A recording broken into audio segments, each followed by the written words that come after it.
அனைவருக்கும் இனிய காலை வணக்கம். சுவாமியே சரணமையப்பா.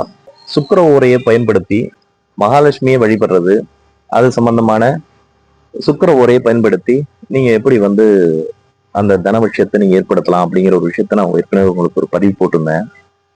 அதே போல இப்போ அதுக்கான மந்திரங்கள், முழுமையான மந்திரங்கள் அப்படின்னு சொன்ன போனா, ஓம் ஸ்ரீம் க்ளீம் ஐம் மகாலட்சுமி கமலதாரணி சிம்மவாகினி ஸ்வாஹா.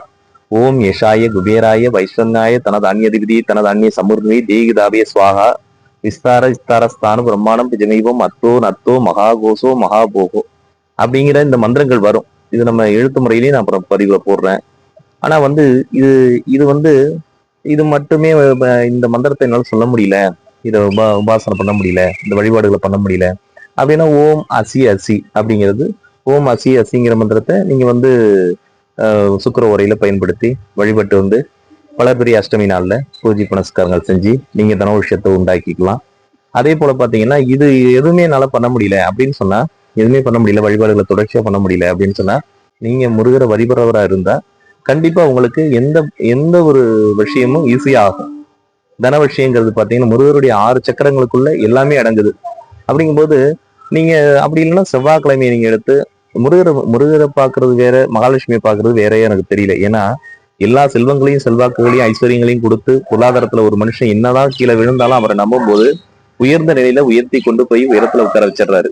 எப்பேற்பட்ட ஆள் நான் எத்தனையோ பேரை பார்த்திருக்கேன், எவ்வளவு பார்த்திருக்கேன். எந்த சூழ்நிலையிலையும் முருகரை வழிபட்டவங்க என்னைக்கும் தாழ்ந்து கீழே விழுந்த சரித்திரமே கிடையாது.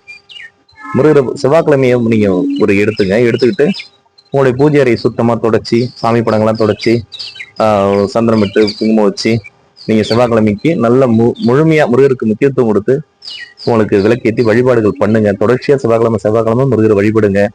அப்போ ஓம் ஸ்ரீம் சம் சரணபவாய் நம அப்படிங்கிற ஒரு மந்திரத்தை, ஓம் ஸ்ரீம் சம் சரணபவாய் நம அப்படிங்கிற இந்த மந்திரத்தை சொல்லி நீங்க 108 முறை பிரயோகம் பண்ணி செவ்வாய்க்கிழமை நீங்க வழிபட்டு பாருங்க. உங்களுக்கு பெரிய மாற்றங்கள், வாழ்க்கையில முன்னேற்றங்கள், பெரிய பொருளாதாரம், பெரிய அடைய முடியாத இடத்தையும் அடைய முடியும், பெரிய பொருளாதாரத்தை அடைய முடியும், பெரிய உயர்ந்த அந்தஸ்தை பெற முடியும். புகழ், பெருமை, யார் முன்னாடியும் தாழ்ந்து போகக்கூடிய நிலை இருக்காது. உங்களுக்கு ஒரு கஷ்டம், முருகரை வழிபட்டீங்கன்னா சகல ஐஸ்வர்யங்களும் பெருகும். அதே போல உங்களை யார் வீழ்த்தணும்னு நினைச்சாலும் விழுந்துருவாங்க. இது 100% உண்மை, சத்தியம். இதை நீங்க நம்பணும். எல்லாரும் நம்பிக்கையோட முருகரை வழிபடுங்க. நன்றி, வணக்கம்.